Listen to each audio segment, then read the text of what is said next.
Hekima itokayo juu, na mchungaji Solomon Yeremia Msawa. Neno la hekima ya leo.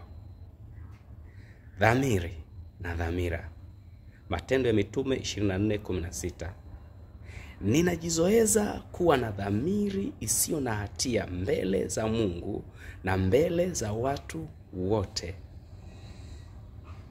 Mwenye dhamiri isiyo na hatia ana dhamira yenye hatua. Tofauti ya dhamiri na dhamira.